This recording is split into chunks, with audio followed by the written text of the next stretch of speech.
pauvres petites. La représentation est donc annulée. Pour ceux qui le souhaitent, les billets sont remboursables au guichet. Et quant à ceux qui n'ont rien de mieux à faire, pour une fois que vous venez au théâtre, c'est dommage que vous partiez. Si vous restez, je vous promets de vous divertir en vous racontant l'histoire de ma vie. Alors on m'appelle Agrado, parce que toute ma vie, j'ai cherché à rendre la vie agréable aux autres. Certains d'entre vous me connaissent. Je faisais le tapin sous le pont près du cimetière. Mais les années, je n'en ai pas tant. Et la raclée que m'a flanqué un client en fait de moi une femme décente. Je suis non seulement agréable, mais aussi très authentique.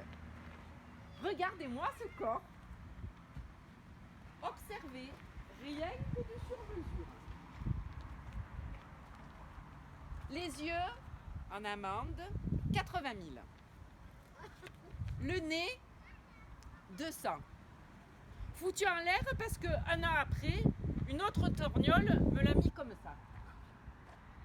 Je sais bien que ça me donne beaucoup de personnalité, mais si j'avais su, j'y aurais pas touché. Je continue. Les nichons, 2. 70 chacun.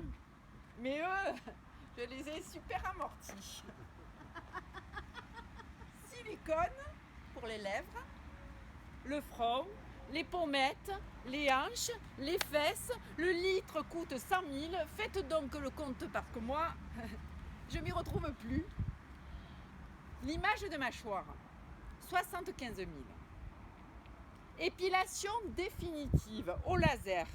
Parce que la femme aussi descend du singe. Autant si ce n'est plus que l'homme. 70 000 la séance. Ça dépend si tu es très poilu. Normalement, entre 2 et 4 séances. Mais si tu es danseuse de flamenco, c'est sûr, ça coûte bien plus. C'est ce que je vous disais. Ça revient très cher d'être authentique. Mais il ne faut pas être radine avec son image. On est plus authentique quand on ressemble le plus à ce qu'on a rêvé d'être.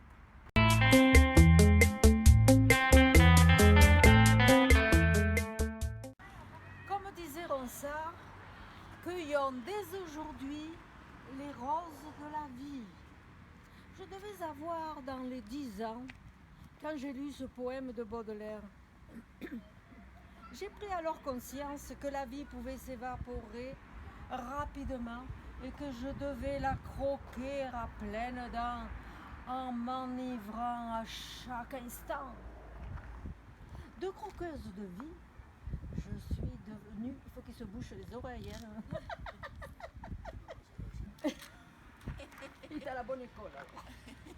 De croqueuse de vie, je suis devenue croqueuse d'hommes. Et de beaux hommes, après tout, je le vaux bien. Et puis les hommes, c'est comme les trains. Il y en a toujours un qui en cache un autre. Et dès qu'un de ces messieurs commençait à devenir ennuyant, avant de devenir ennuyeux, et que les effets euphoriques de son nectar disparaissaient, je changeais. Je partais à la découverte de nouveaux cépages, plus jeunes, plus expérimentés, plus excitants.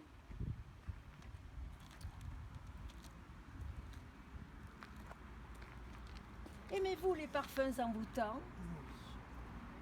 Et les dessous en soie friolants? Les barésies? Le rouge à lèvres en rouge sang? Et les talons aiguilles? Alors, à tout à l'heure peut-être?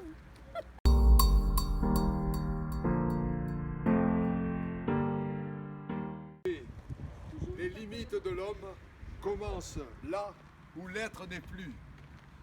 Le mythe n'est plus pareil quand le hante un arrêt impromptu.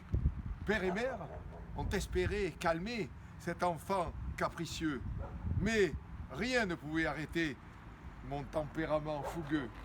Alors, j'ai décidé ce qu'allait être ma quête et que j'aurais de nombreuses conquêtes, toujours très belles et très sophistiquées. Je chanterai des ritournelles pour attirer leurs baisers. Mais après le mythe, la réalité. De Cyrano, hélas, je n'ai pas le nez. Mais par mes mots, j'en tirerai le trait et lui couperai l'herbe sous le pied de nez. Pourquoi se limiter?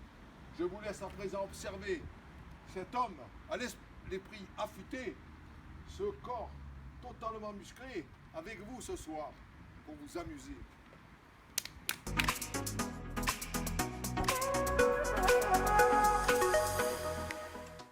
Mon maître d'école, il était tellement beau, tellement intelligent. Je buvais ses paroles et je passais mes journées à me noyer dans le bleu océan de ses yeux. Pour qu'il me remarque, je faisais tout pour être une élève studieuse, polie, attentive. C'est avec lui que je voulais me marier. Puis, 2 ans plus tard, Monsieur Blanc est parti.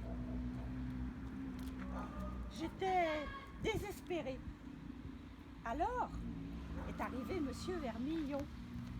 Il était tellement beau, il était tellement intelligent. Je buvais ses paroles et je passais ma journée à plonger dans le vert lagon de ses yeux. Pour qu'il me remarque, je faisais tout pour être une élève studieuse, attentive, polie.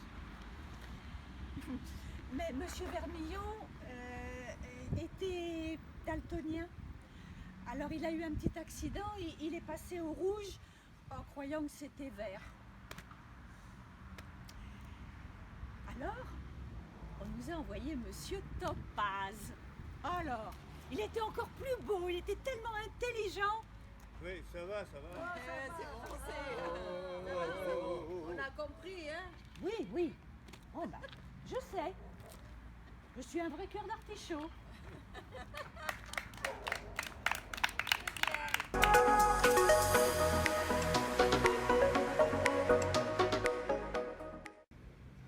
Sonia savait attirer mes faveurs.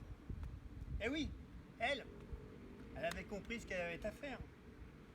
À la cantine, elle divisait consciencieusement ses plats en 2 et venait m'apporter tous les jours la moitié de son déjeuner, en me déposant délicatement un petit baiser sur la joue. Les autres garçons me regardaient jalousement, bien sûr, et ce sentiment de toute puissance me plaisait beaucoup. À compter de cette époque, je n'allais rechercher que les filles dont le prénom finissait par IA, comme Sonia. Il me semblait évident que seules les Katia, Olivia, Alexia, Sophia et Julia, bien sûr, seraient à la hauteur pour m'apporter toute l'attention et l'admiration qui me sont dues. Aujourd'hui, je suis avec Germaine.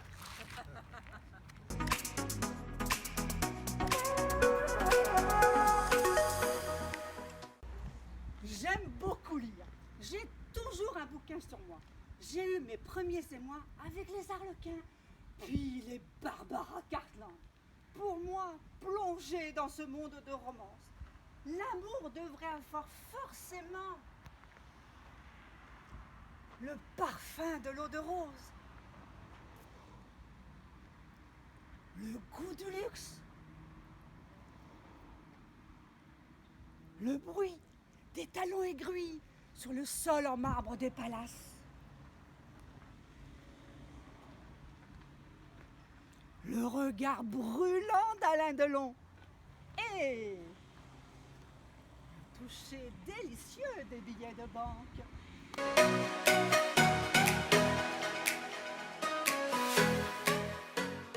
On a tous, dans nos souvenirs d'enfance, des moments merveilleux qui résonnent en nous. Moi, le dimanche matin, quand j'étais petite, j'adorais sauter sur le lit de mes parents alors qu'ils étaient encore endormis. Ma mère rouspétait un peu, mais mon père, lui, m'accueillait toujours par un « Bonjour ma princesse, allez, viens !» Je bondissais alors entre eux et je me blottissais dans ses bras. Les années ont passé. J'ai toujours cherché un homme qui lui ressemblerait peut-être.